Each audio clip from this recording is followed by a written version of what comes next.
monde. Hola a todos. Je m'appelle Catherine et je suis mexicaine. Moi je m'appelle Anthony, je suis français. Et ensemble on forme les projets Educarte.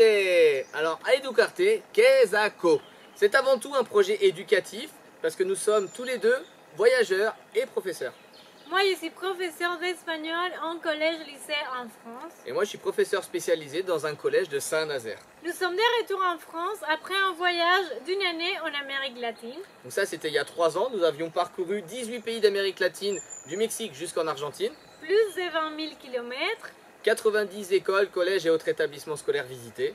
et 10 000 dessins récoltés. Alors pas n'importe quel dessin, l'idée c'était un projet de partage de dessins sur le thème. Dessine-moi ta vie.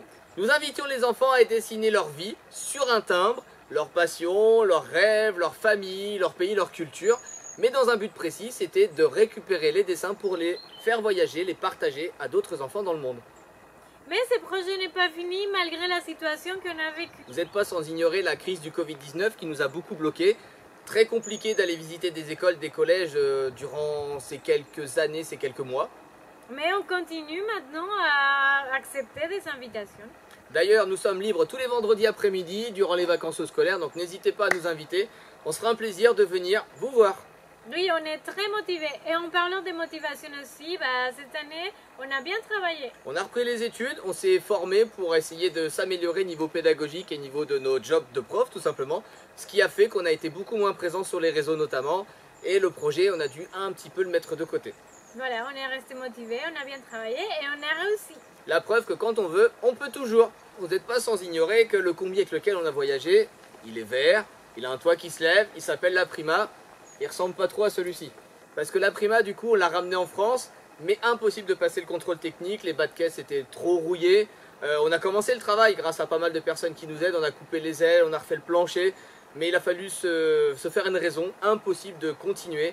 Il a fallu mettre le projet de côté, il nous faudra plus de temps et plus de fonds et plus de financement. Oui, beaucoup de patience aussi. Donc du coup, qu'est-ce qu'on a fait ? On est reparti au Mexique chercher un autre membre de la famille. Et voilà, on a rencontré celui-ci qui s'appelle El Hermano, ce qui veut dire en français. Les frères. Il est de 75 comme la Prima, sauf que là il est rouge et blanc. On a refait quelques petites choses, notamment changer le moteur. Mais grâce à lui, nous pouvons de nouveau parcourir les routes de France, on espère peut-être d'Europe, et surtout aller voir les enfants dans les écoles. Alors, si vous nous voyez, n'hésitez pas à nous faire un coucou. Et puis on se fera un plaisir de s'arrêter, de discuter, de papoter. Et voilà, pour nous, l'aventure peut de nouveau reprendre, c'est une nouvelle dynamique. On a envie vraiment de terminer certaines petites choses comme le livre des dessins d'enfants qu'on fera par la suite. Mais en tout cas, nous sommes très heureux de partager de nouveau avec vous. Ok, mais attendez, la vidéo n'est pas finie. On vous laisse avec quelques images. Voilà, donc dans la suite, petite musique, quelques images du voyage d'avant, du nouveau voyage de maintenant. Il suffit de se repérer au combi. Quand il y en a un vert, c'était avant, il y a 3 ans. Quand il y en a un rouge et blanc, c'était il y a quelques jours.